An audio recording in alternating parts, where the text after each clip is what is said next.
Rompendo em Fé. Um dos textos mais importantes que padecia a vida de todo ser humano. Há uma reação no seu retorno. Começa agora o programa que veio para abençoar a família brasileira. Produzido pela Igreja Batista Lírio dos Vales, Ministério Costa Azul. Rompendo em Fé.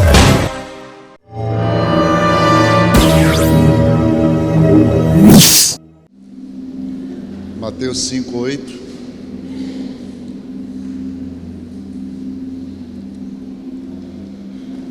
Uma das bem-aventuranças, os primeiros ensinamentos de Jesus aos seus discípulos, e diz assim: bem-aventurados os limpos de coração, porque verão a Deus.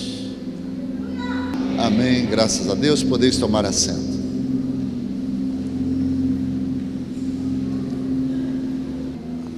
Bem-aventurados, mais do que felizes, são os limpos de coração,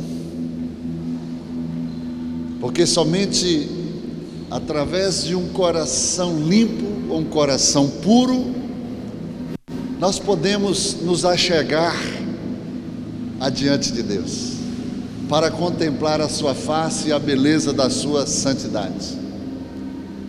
Uma pessoa com o coração que não está puro, ou que não está limpo,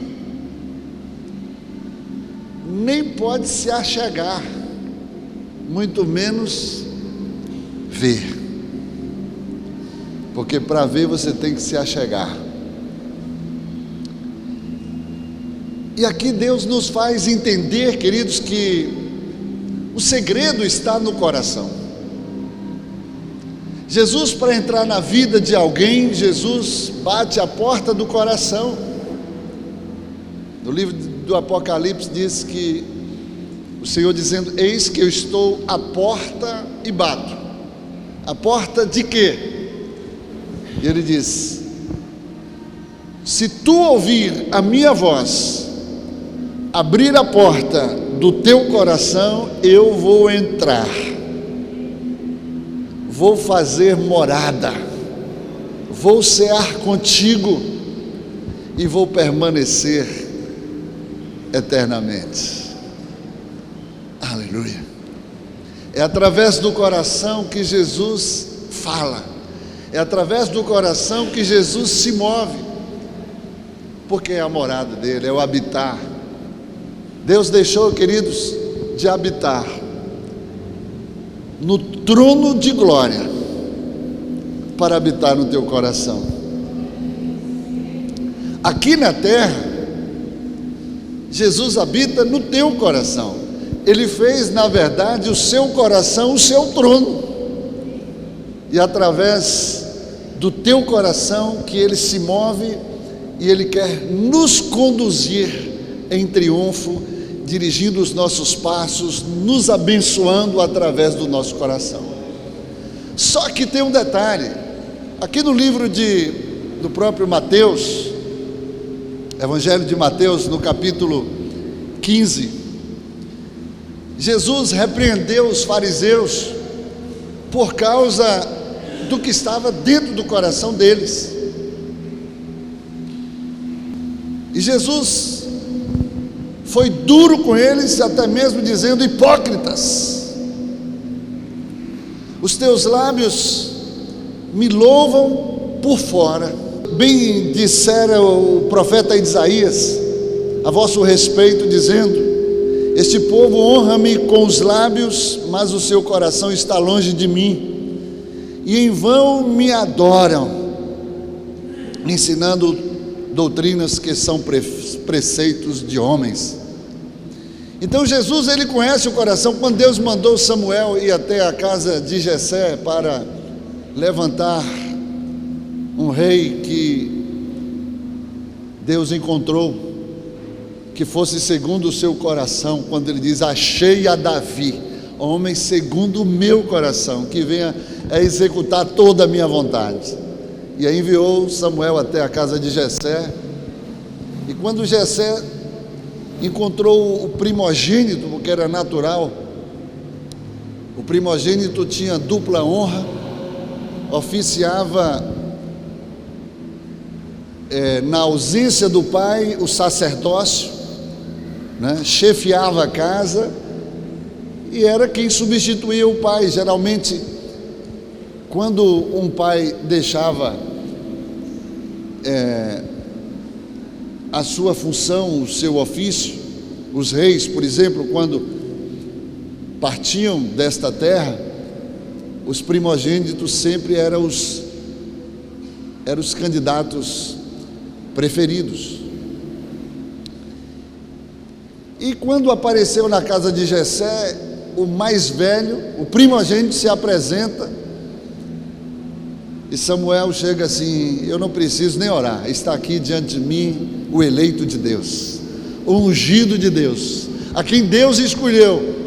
E Deus repreende Samuel e diz: epa, esse daí pode ser até o primogênito, o candidato, humanamente falando, mas tu está olhando a aparência, tu está olhando o que está vendo pelo lado de fora, mas eu vejo o coração.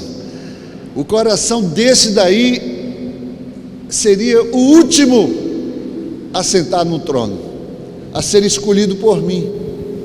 Esse daí, Samuel, é anti-ungido. Esse daí é rejeitado, porque Deus não olha a aparência, Deus vê o coração. Queridos, a vida está no coração. Se o coração para, tudo para. Você pode ter todos os órgãos do seu corpo funcionando, mas se tiver problema no coração, você está correndo risco de vida. Você pode até viver sem um outro órgão, mas sem o coração você não vive. Então a vida está no coração. A Bíblia diz que do coração procede as saídas da vida. Interessante que muitas vezes a gente fala sobre a língua, não é? Tiago diz que a língua é um órgão pequeno que é capaz de dominar todo o corpo e colocar lançar até a nossa alma no inferno. É fogo consumidor, né? É um membro tão pequenininho que, se você não dominar, ele domina todo o seu corpo. E a Bíblia ainda diz mais. Tiago diz que se você domina as suas palavras, se você consegue dominar a sua língua e dominar as suas palavras, você é tido como um homem perfeito. Agora, eu parei para pensar e cheguei a uma conclusão de que o problema maior não está na língua. O problema maior não está no que você fala. O problema está no coração. E eu vou te provar isso. Jesus falou, foi Jesus que falou.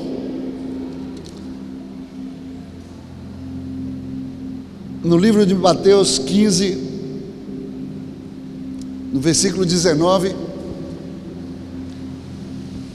que é do coração que procede todo mau desígnio, ou seja, homicídio, adultério, prostituição, furto, falso testemunhos, blasfêmias, e aí vem uma avalanche de coisa ruim que não presta, todo mau desígnio que procede, que brota, que vem do coração. Então, se é do coração que procede tudo que não presta, a Bíblia diz que a boca só vai falar o que está cheio o coração. Então o problema não está na boca, o problema não está na língua, o problema está no coração. E o coração, queridos, é um órgão que não deu nem para Deus fazer uma reforma. Deus não pode nem fazer uma restauração. Deus não pode fazer uma arrumação no coração, mas foi necessário. O Senhor disse: eu tirarei esse coração de pedra, esse coração segundo a velha natureza, a natureza adâmica, esse coração perverso, e te darei um novo coração. E sabe quando é que nós recebemos um novo coração? É como o Dino estava louvando. Louvei.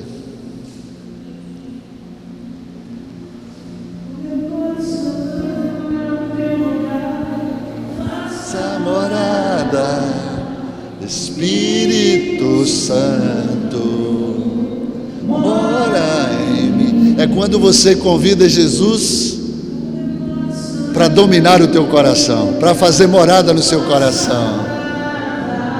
E aí tudo muda. Tudo muda quando Jesus passa a habitar no nosso coração. Só que tem um detalhe: você precisa entregar a chave do teu coração a Ele. O maior problema é que Jesus vem habitar no nosso coração e a gente quer ter o controle, a gente quer ter a chave.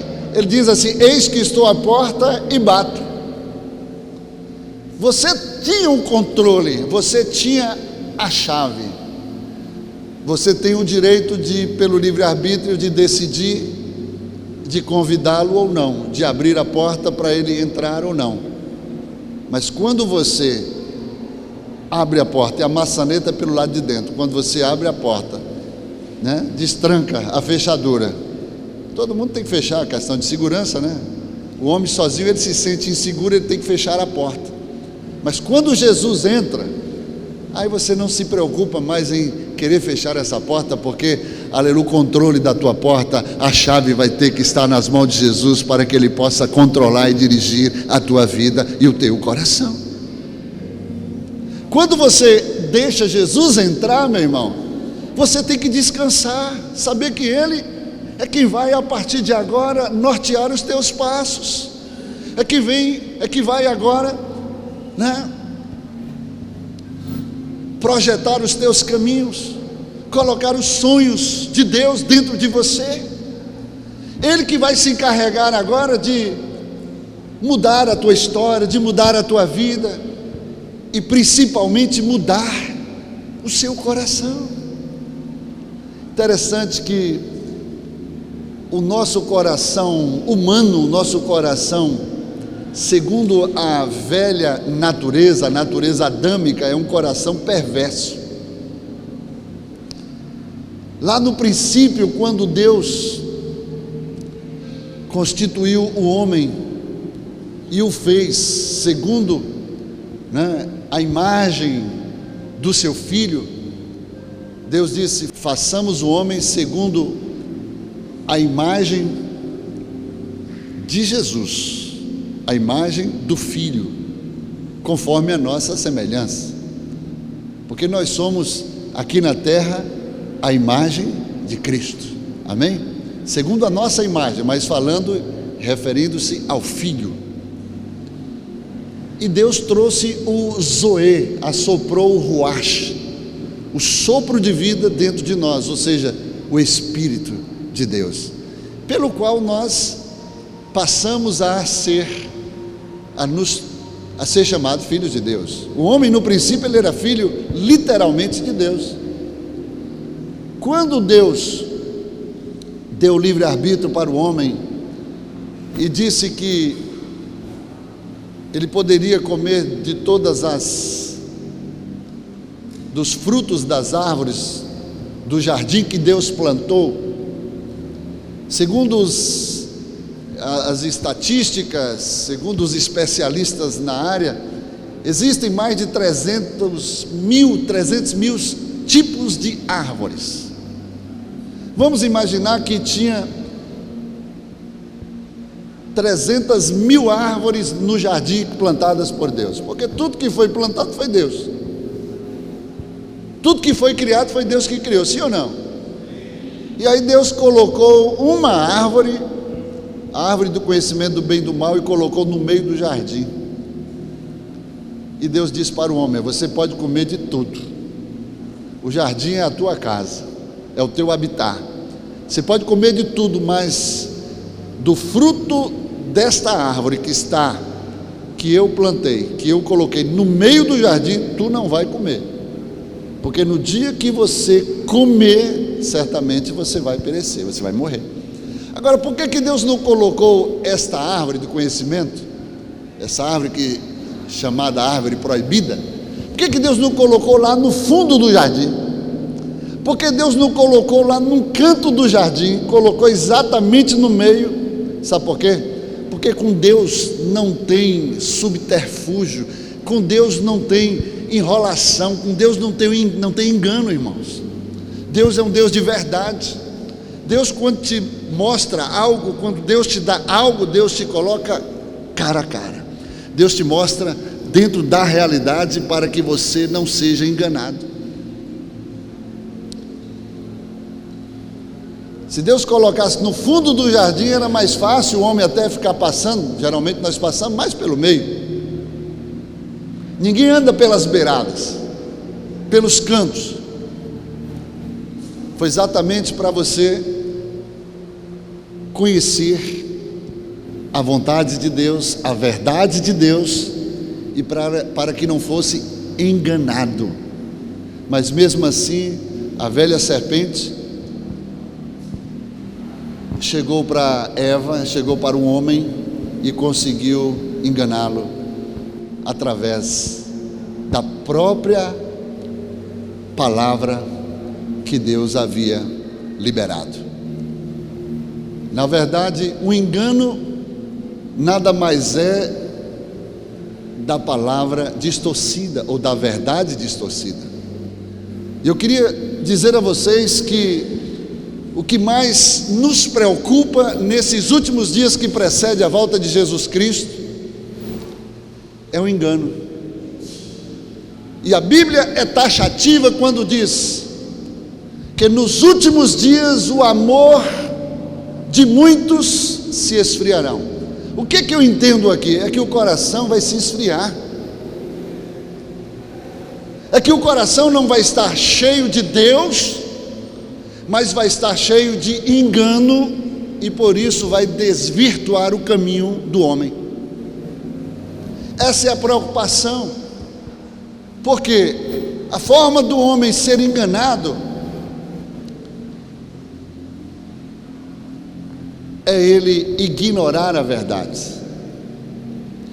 Me faz preocupar muito nesses dias, porque infelizmente o que dá ibope hoje aos maiores líderes de igreja é a igreja cheia, é a igreja abarrotada de gente. Isso traz uma falsa imagem, uma falsa perspectiva de que ele está indo no caminho do sucesso, ele está sendo bem sucedido, Deus está aprovando a obra das suas mãos. E não é nada disso, irmãos, não, isso não é verdade, porque se fosse verdade, Jesus teria um grande problema quando ele esteve aqui no seu ministério montando a sua igreja.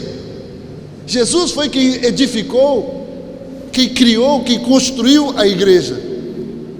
Foi ele que disse: edificarei a minha igreja e as portas do inferno não prevalecerão contra ela. Igreja cheia, igreja numerosa, abarrotada de gente, não é sinônimo de igreja bem-sucedida ou aprovada por Jesus. Eu sempre tenho dito e pregado aqui que a igreja de Jesus Cristo é uma igreja de discípulos, não é uma igreja de multidão.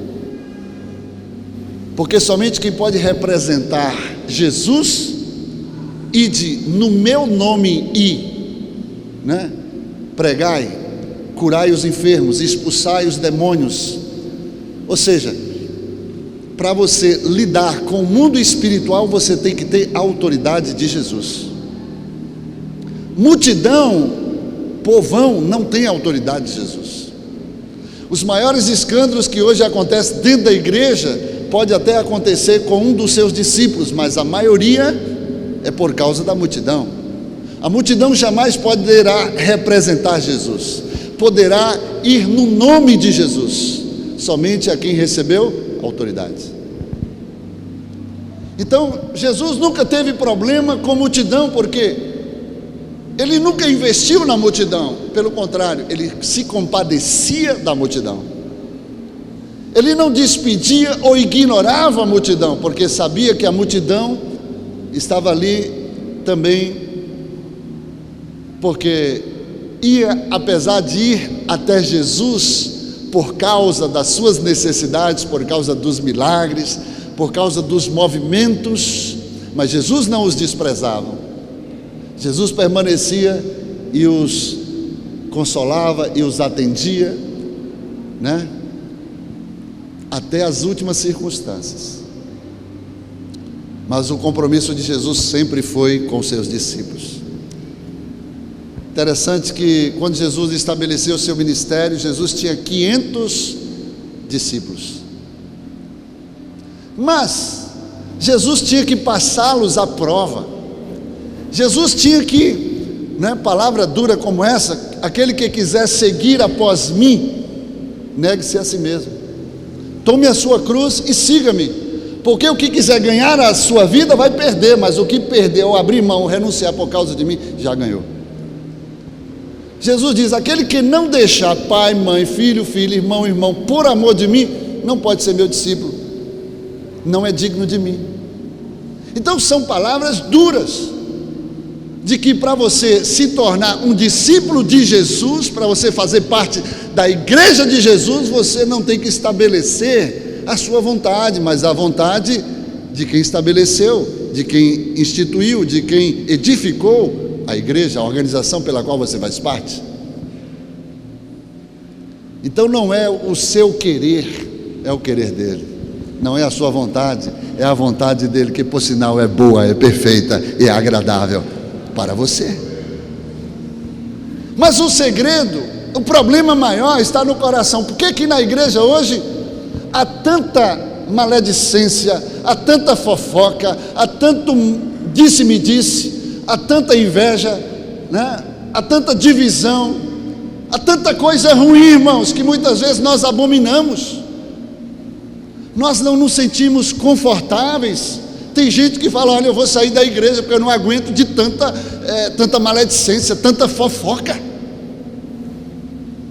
O problema não está na boca não, o problema está no coração. Provérbios diz, queridos, que existe coração perverso, coração que maquina o mal, coração que mata sem puxar o gatilho, coração que odeia, coração que, aleluia, Jesus falou que se você somente desejar no coração, já pecou. Às vezes encontramos pessoas que não somente desejam, mas consuma no coração, porque quando você decide no coração, o resto é apenas consequência. Você pode observar que um pensamento, para ser codificado na mente, antes ele é concebido como intenção no coração. Ou seja, o início de tudo, quando ele é incipiente, ele é brotado, é no coração, não é na mente. A mente é o campo de batalha, onde o diabo tem acesso e muitas vezes vai guerrear contra nós. Mas quando você tem o seu coração controlado por Deus, quando você entrega a chave do teu coração a Jesus, quando o seu coração é cheio de Deus, é dominado por Deus, meu irmão, não vem para a mente nada que não seja aprovado por Deus. Provérbios diz que assim como você pensa, alguma passagem diz na sua mente, mas tem outra passagem que diz: assim como você pensa no teu ventre. Ventre fala de coração, aqui ó. Muitas vezes a palavra associa ou aponta o ventre como o coração, né? A sua alma, falando do coração. Então, assim como você pensa, né, na sua mente, assim você é. Ou seja, quando um pensamento é codificado na sua mente, antes ele tem raiz no coração, ele procedeu do coração, e ele vem em forma de intenção, e ele chega a ser formado, né? Ele seja a ser concebido e materializado na sua mente. E na sua mente, então, você vai usar, que é o centro, né? Que é a alma, que é o centro da nossa alma, né? Que é o cérebro. E a partir da nossa mente nós vamos dar o comando e vamos agir, mas tudo procedeu do coração, porque desse coração é que procedem as saídas da vida. Amém, queridos? Então o problema está no coração, e aí Deus teve que arrancar esse coração e nos dar um novo coração, porque para Deus habitar em um coração não pode ser esse velho coração, o coração de pedra, um coração onde procede todo mau desígnio. E aí Deus tem que, de fato, nos dar um coração de carne, um coração em que Ele possa habitar, controlar, dominar e encher da sua presença. Aleluia.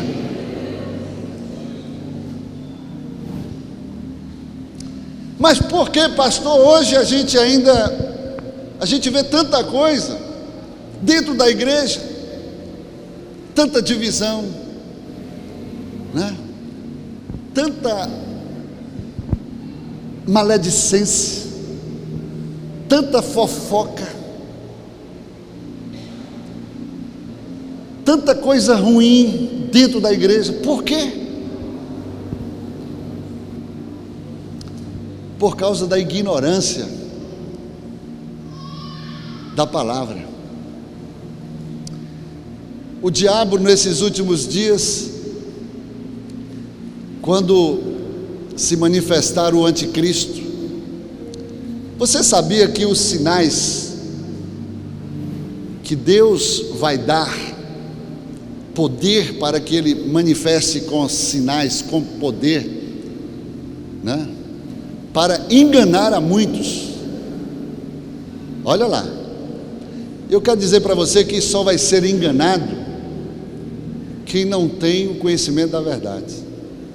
E aqui eu fecho essa questão de o pastor se preocupar com grandes multidões, mas não se ater a uma igreja onde ele possa constituir e primar pelo conhecimento, pelo discipulado, para que ele possa formar discípulos de Jesus. Tem gente aí formando discípulos, né, de pastores. A visão que eu tenho é formar discípulos de Jesus. Paulo, quando disse olhe para mim, e disse seja meu imitador, mas tinha uma referência. Ele disse como eu sou de Cristo, porque não vivo mais eu, porque Cristo vive em mim, e a vida que eu agora vivo nesta carne, vivo pela fé no Filho de Deus que me amou e a si mesmo se entregou por mim. Então a referência aqui é Jesus, porque as pessoas vão ver Jesus, não é materializado, né? Não é Jesus, nós não vamos ver agora Jesus, né, com o corpo glorificado. Nós vamos ver naquele dia, mas agora as pessoas precisam ver Jesus em você. O propósito de Deus para a sua igreja aqui, irmãos, é formar pessoas que sejam como Jesus.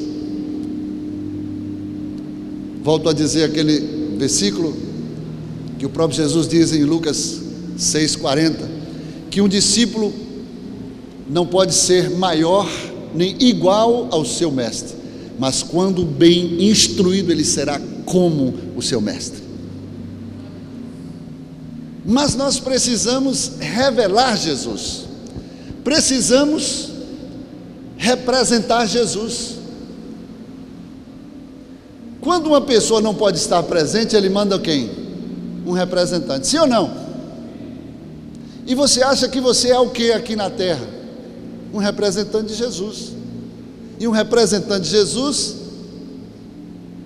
faz parte da sua igreja, ou seja, a igreja é a representação máxima de Jesus Cristo aqui na terra. Veja que quando Saulo de Tarso estava a caminho de Damasco e ele teve um encontro com Jesus, na verdade Jesus veio até ele. Jesus veio diretamente, ele teve esse privilégio. O próprio Jesus foi quem converteu Saulo, foi quem pregou para Saulo e que disse: Saulo, Saulo, por que me persegues? E ele: quem és, Senhor? Quem és tu, Senhor? Eu sou Jesus a quem persegues. Duro é recalcitrar contra os aguilhões. E aí ele reconhece Jesus como Senhor, e ele pergunta: agora pode falar, o que é que eu devo fazer? Para onde eu vou? Pode falar que o teu servo ouve. Espera aí, não é assim não. Não é agora direto, só porque eu falei diretamente para você, você acha que agora o seu relacionamento agora é toda hora ouvindo a minha voz audível? Não, isso é privilégio de poucos, e você teve esse privilégio, mas eu quero que vocês saibam que eu tenho uma voz profética na terra, eu tenho uma representação na terra, eu tenho uma voz pela qual eu falo na terra, e essa voz é a minha igreja. Esses que você estava perseguindo, Saulo, você vai agora até eles, e eu vou usá-los para te dizer o que é que você tem que fazer daqui para frente. É assim que Deus faz. Deus tem uma representação, e nós somos essa representação, amém? Mas Deus só pode ser representado através de um coração dominado, saturado pela presença dele.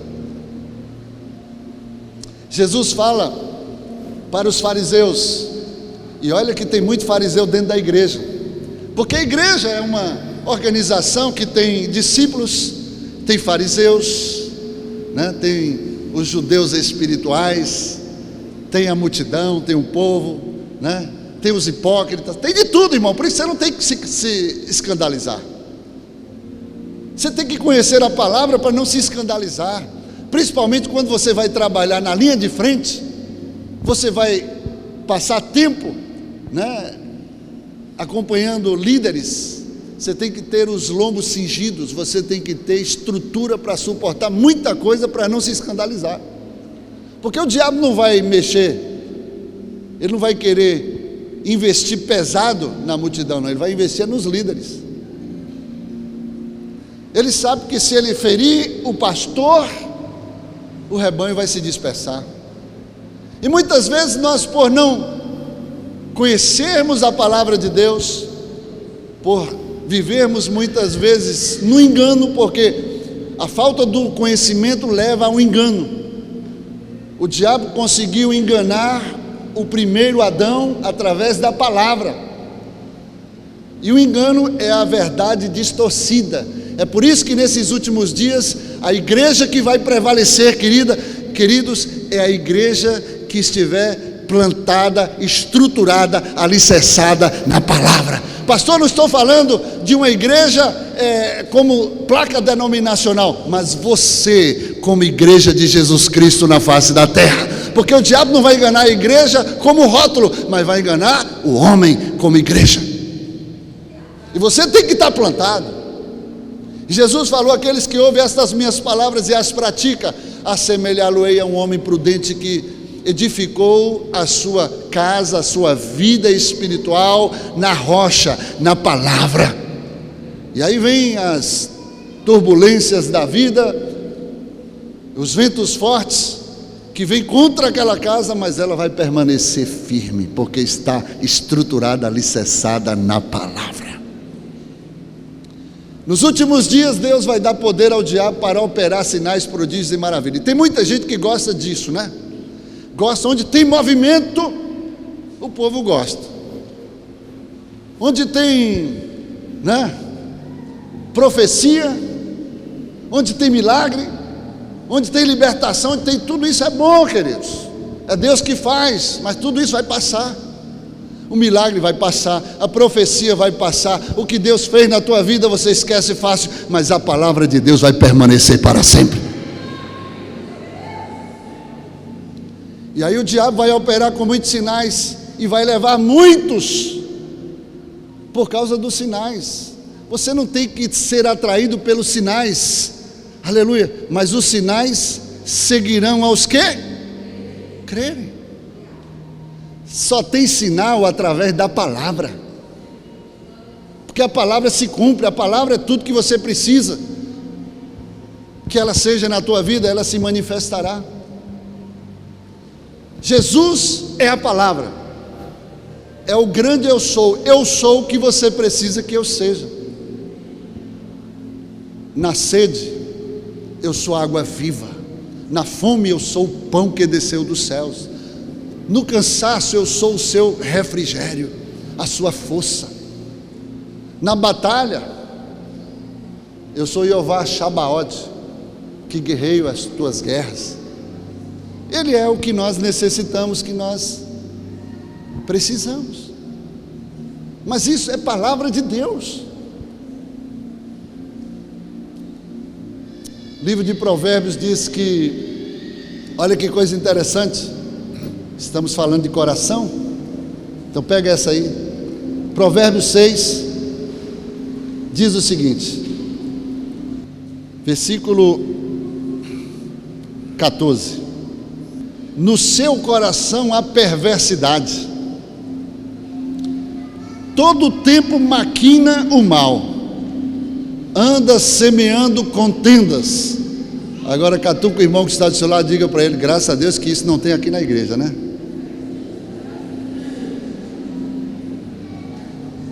Anda semeando contendas, pelo que a sua destruição virá repentinamente, subitamente será quebrado, em algumas traduções quebrantado, sem que haja cura. 6 coisas o Senhor aborrece, e a 7ª sua alma abomina. E sabe o que é abominação diante de Deus? Que vai deixar muita gente fora do céu: fofoca, maledicência, contenda, dissensão. Porque isso é o que Paulo diz, que um pouquinho de fermento leveda, contamina, compromete toda a massa. Que massa? Corpo de Cristo.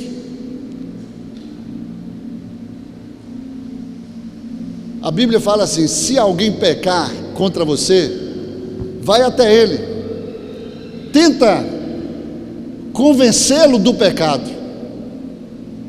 Se ele te ouvir, você vai ganhar ele.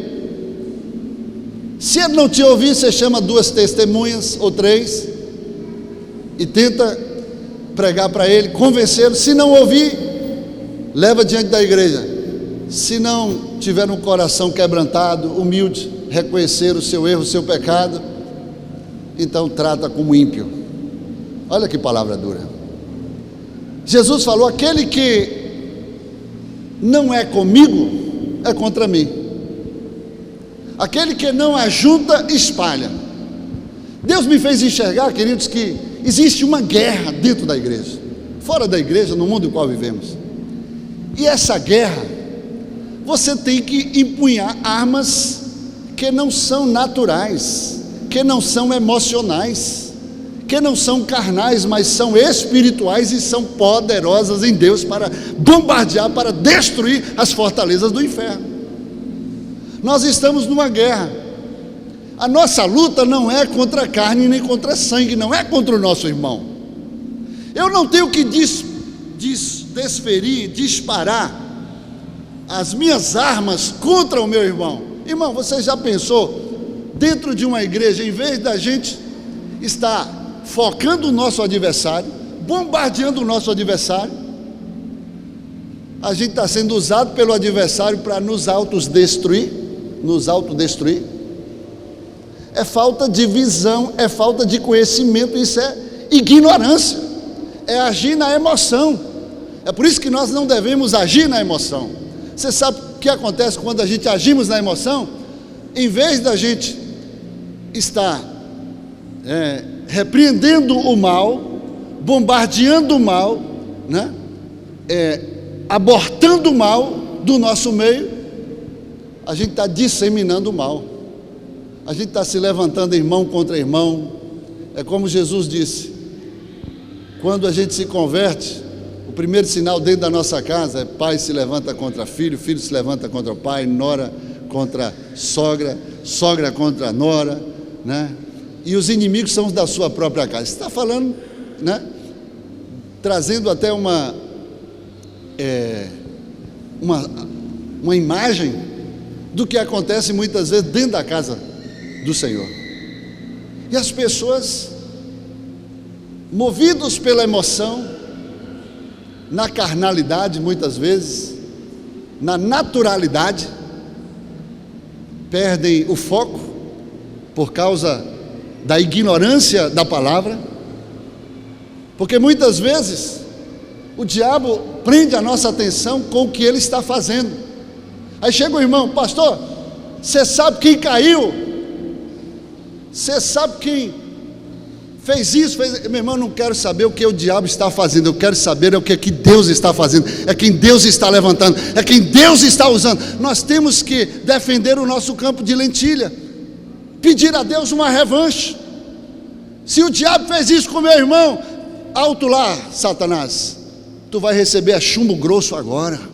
Você vai defender o teu irmão, você vai defender o teu campo de lentilha, porque quando você age assim, a Bíblia diz que o diabo veio para matar, roubar e destruir, mas para isto se manifestou o Filho de Deus, para desfazer as obras do diabo. E quando você desfaz as obras do diabo, você se porta como filho de Deus e como discípulo de Jesus. Mas não, hoje é uma guerra desenfreada dentro da igreja, é um bombardeio, irmão, que a Bíblia diz que um reino dividido entre si não subsistirá. E Jesus diz: aquele que não é comigo é contra mim. Então você vai decidir, você é com quem? Porque muitas vezes está dando lugar, está sendo instrumento do diabo para poder ser contra Jesus, contra o corpo de Cristo. E isso é o que, pastor? Ignorância. Ignorância, a palavra para ignorância é escuridão. Você está na escuridão, é treva. Por isso que o diabo, ele é o príncipe das trevas, da ignorância, da escuridão. É por isso que ele domina quando há escuridão, quando há ignorância, e nos torna cativos. E a palavra de Deus diz: o meu povo perece por lhes faltar o conhecimento. Errais não conhecendo as Escrituras nem o poder de Deus, né? O meu povo está sendo levado em cativeiro. O diabo está colocando em cativeiros, acorrentando, né? Algemando pessoas, aprisionando, espiritualmente falando, por causa da ignorância.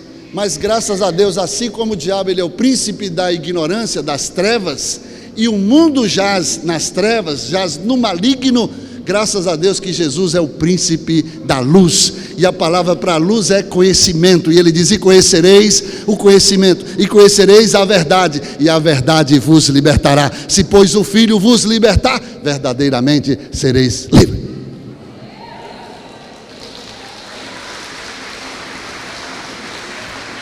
Quando a luz do conhecimento vem sobre a ignorância das trevas, a treva tem que dissipar, a escuridão tem que sair e a luz tem que prevalecer. Deus diz: eis que nesses últimos dias eu não vou enviar fome de pão, mas vou enviar fome da minha palavra. Nós vamos chegar nesses últimos dias a cultos onde os shows gospel que mais atraem as pessoas hoje, atrai a multidão, que a multidão ela é movida por emoção, pela ignorância. Mas os discípulos são movidos pela palavra. Os discípulos têm fome e têm sede da palavra, que é Jesus.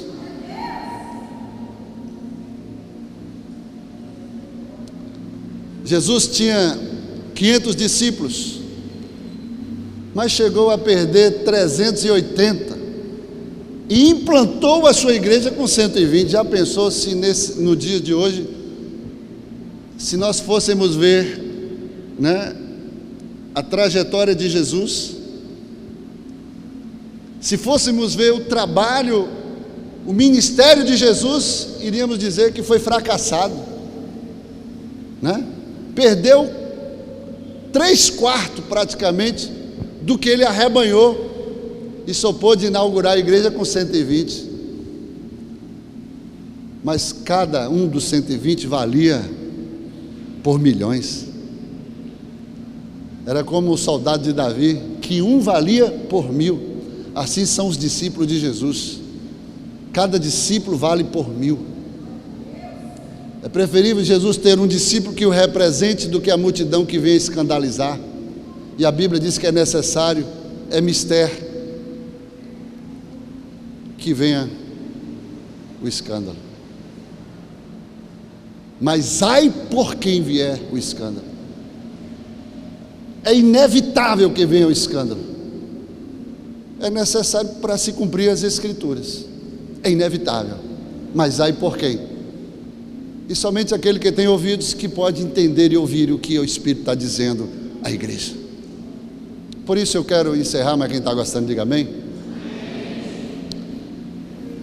Aí perguntaram para Jesus: por que todo mau desígnio procede do coração? Tudo que não presta procede do coração. Jesus respondendo, ele disse assim: olha, o que contamina o homem não é o que entra, mas o que sai. Normalmente, para se contaminar algo dentro do nosso corpo, tem que entrar, sim ou não?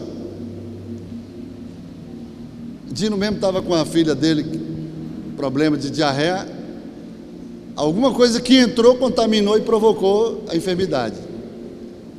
Mas Jesus está dizendo que contamina o homem não é o que entra, mas o que sai. Ele mesmo responde, porque perguntaram para ele, e ele diz assim: não compreendeis que tudo que entra pela boca desce para o ventre, e depois é lançado em lugar escuso? Mas o que sai da boca vem do coração, e é isso que contamina o homem, porque do coração procedem maus desígnios, homicídios, adultérios, prostituição, furtos, falsos testemunhos, blasfêmias. São estas as coisas que contaminam o homem, mas o comer sem lavar as mãos não contamina. O que é que Jesus estava querendo dizer? Quando nós comemos alguma coisa, o nosso organismo vai processar biologicamente, e o que vai ser bom para vai ser retido pelo organismo. O que não vai ser bom vai ser desprezado, execrado para aquele lugar escuso. E por que o coração é que contamina o homem? Por que é do coração que procede os maus desígnios? Porque quando tudo que vem para o coração do homem, o coração adâmico, o coração da velha natureza, preste atenção isso aqui que eu já encerro, isso é fundamental para a tua vida, para você entender tudo que eu falei. Tudo que você deixa penetrar no teu coração, ele não vai expelir. Ele não vai expelir. Como o sistema biológico, o seu intestino processa e bota para fora. Ele não vai expelir. Ele vai reter. E o coração agora vai contaminar outros corações. O coração agora, do coração agora, que procede às saídas da vida, vai através da boca, vai contaminar outros corações. E Jesus está dizendo, o que contamina outras pessoas é um coração perverso. É um coração que você, antes de ouvir, você deixa penetrar. Se uma pessoa vier contar algo que não venha edificar a tua alma, você vai repreender na hora. Se alguém for falar mal de uma outra pessoa, na hora você vai rebater. Peraí, vamos fazer uma oração. Se for alguma coisa boa que vai me edificar, eu vou receber. Se não for, eu vou agora blindar, porque o meu coração é blindado. Meu coração não é acervo, depósito de lixo de Satanás. O meu coração é depósito da palavra de Deus e da presença do Senhor. Então, se você permite entrar no teu coração, ele vai se constituir num depósito para contaminar outras pessoas.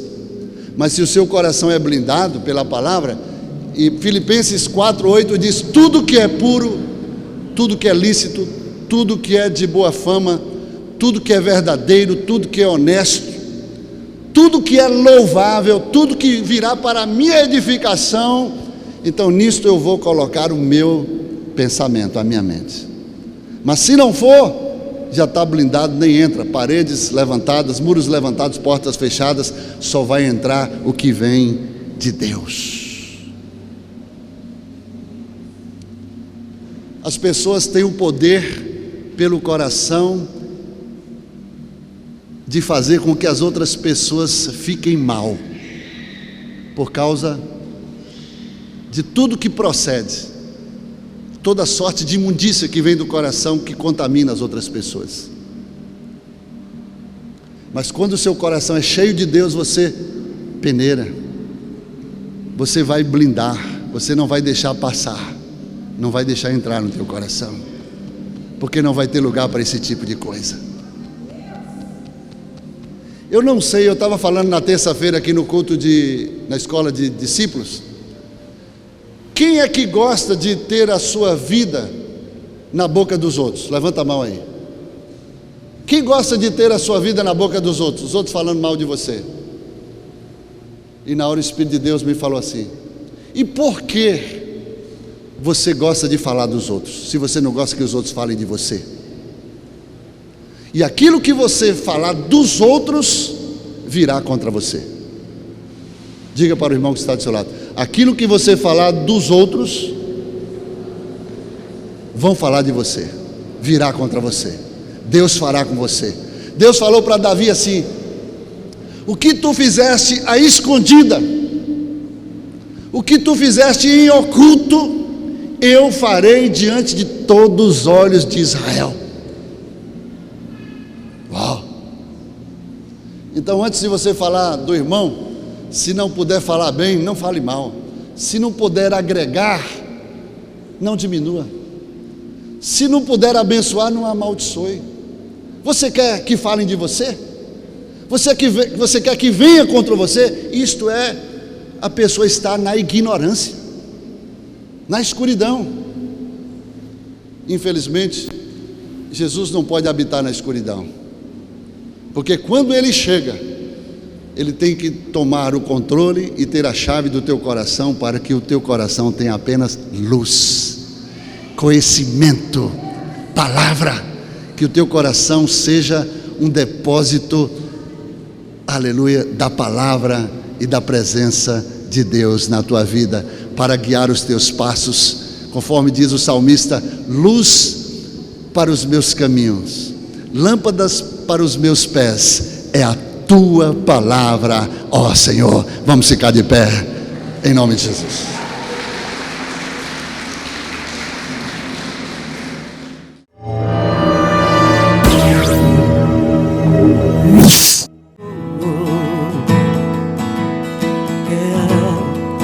Foi a minha decisão, Jesus amado,